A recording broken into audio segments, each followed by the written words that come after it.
visit was filled with pageantry and kind words, but little tangible policy change in the relationship between the two superpowers. Key divisions remain, with China issuing a stark warning against further U.S. support of Taiwan. And the president did mention some wins from the trip, including new trade deals, but he gave little details about those deals. He was equally vague about any commitment from China with respect to Iran. This has been an incredible visit.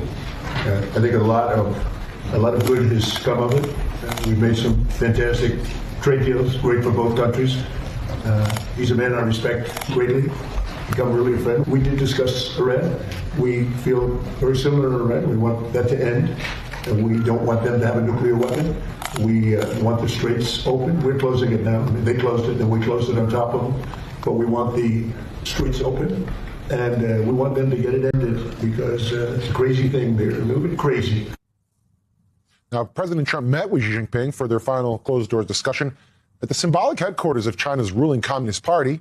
Xi told reporters he chose the historic venue to return the kindness from when Trump invited him to Mar-a-Lago back in 2017. A little tit for tat there. In the Truth Social post from earlier in the day, President Trump attempted to clean up comments apparently made by Xi about the U.S. being a, quote, declining nation. He was insisting that the leader was talking about Joe Biden's time in office, not his. You can judge for yourself. Joining us live from Beijing, White House reporter Laura Barron-Lopez. Laura, the summit's over.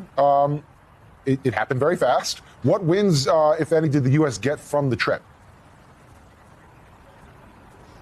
Sam, there were very little deliverable items from this trip, and what did come of it were things that were expected. So the president said that he thinks that Xi Jinping has agreed to purchase some 200 Boeing planes. That's something that we expected heading into this. And then the other thing was that Jamieson Greer just told Bloomberg, that's the United States trade representative, that he expects some billions in purchases of agriculture products, including soybeans, to be made over the course of the next 3 years, that he expects an agreement to come out soon between China and the U.S. on that. But again, that was expected as well. There seems to be no kind of deal made on computer chips, despite the fact that the president brought NVIDIA's CEO along with him, along with a number of other CEOs. And they said that the meetings went well when they came out of them, but they didn't announce anything. So, and then when it comes to Iran of it all, there appears to be very little in agreement or tangible deliverables in terms of China actually helping the United States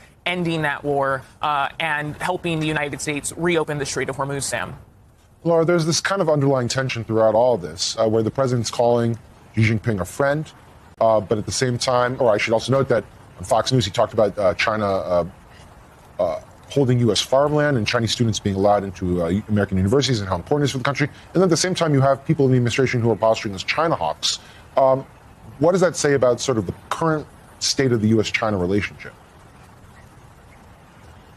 Yeah, I think you're referring to Secretary of State Marco Rubio, who is, a well-known China hawk and has tried to maintain that throughout being a part of this administration. All while President Trump, coming here, was approaching China in a very different way than he did last year when he was launching this trade war with China, which of course ended in a truce towards the end of last year, and they've been trying to maintain that truce. But even very different compared to the president's first term, where the president's national security strategy during the first term talked about China as a geopolitical foe, and that's the way that Marco Rubio kind of still talks about China. But again, you hear very different things from the president. He is constantly praising and fawning over Xi Jinping and calling him a friend and describing him in ways that he does not describe the United States' closest allies.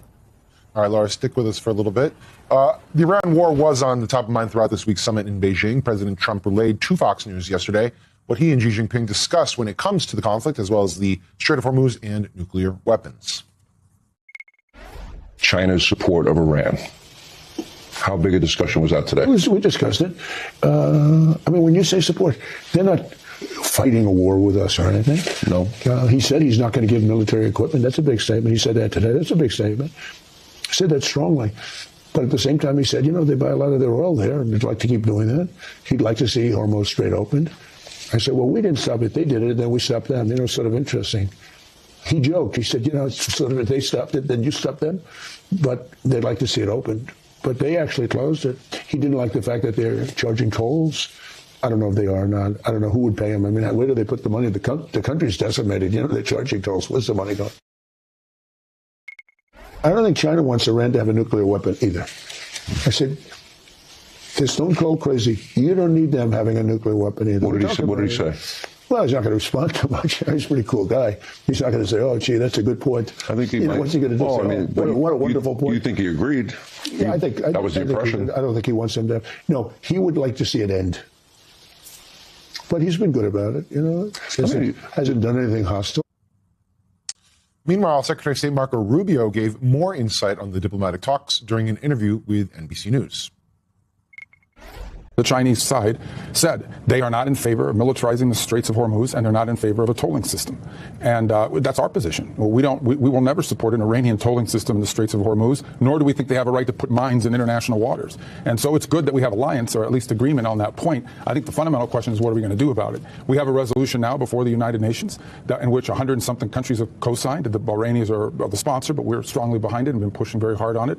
And it very clearly makes those points. So we hope the Chinese will vote for it. So right now we haven't gotten their commitment to vote for it yet at the United Nations. Maybe that'll change after today's meeting. I don't know. Can you help me understand what exactly did President Trump ask President Xi for when it comes to Iran? He didn't ask him for anything. I mean, we're not asking for China's help. We don't need their help. But he raises the issue. We raise the issue to make clear what our position is and to make it clear so they understand, because I mean, it's logical we would talk about it given how dominant that issue is.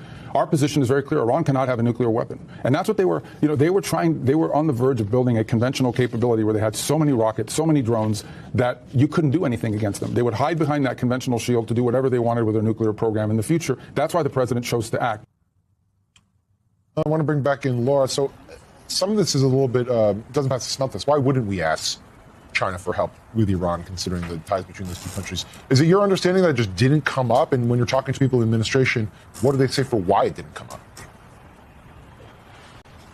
Well, Iran did come up. I mean, the White House made clear that even after that first bilateral meeting, that it was raised in the meeting. But the question is whether or not the president actually explicitly made asks. And based on Marco Rubio's statements, he didn't. Now, the president seems to feel as though Xi Jinping agrees with him on a number of fronts, although he did use the word that it was his impression that Xi Jinping doesn't want Iran to have a nuclear weapon. He didn't say it was necessarily said explicitly. But it is stunning that, if the president didn't very directly ask for help on Iran from China, it's striking because of the fact that when you talk to the president's allies, which I have done over the course of the last few days, people who are former Trump officials have said that if there was anything that could have come out of this summit that would have really helped the president back home, it would have been to get China to make real commitments on helping with reopening the Strait of Hormuz, on helping on getting Iran to the negotiating table. And the president is now returning home with bad poll numbers on the economy, with voters upset about the cost of gas prices, and he doesn't have any kind of commitment from China to reopen that, to help reopen that strait. And yet that's something that could have helped him get out of this economic and political mess of the president's own making. Yeah, just very quickly on that point, because this is so geared around cost of living issues domestically for President Trump, just to recap, and maybe I'm missing something, they did not net a tangible trade agreement. They did maybe get some pledges to buy Boeing planes. They did not get any progress with respect to Iran, and they're saying that it really didn't come up in a tangible way. What are they crowing about, as you tend to do at the end of a trip like this? What are the things that they are very happy about? It's really scattered, Sam, the way what they're saying that they got and what they are touting. The president said very broadly, we got trade deals. Wasn't specific about what those were, but what the administration has said is those Boeing planes and is the purchase of those agricultural goods. And again, those are things that were expected that also China needs. So there wasn't any big deal as far as we know so far from the people we've been talking to in terms of with those businesses, the more than a dozen or so CEOs that came along with the president. And the only thing that the president hinted at that maybe could have come out of the Iran talks with China was that he said that Xi Jinping agrees and potentially committed to not sending military equipment to Iran. But again, there were no specifics there, and so it's unclear how real that actually is. Okay. MS Now White House reporter Laura Barron Lopez. Thank you so much, Laura. Really appreciate it. Live from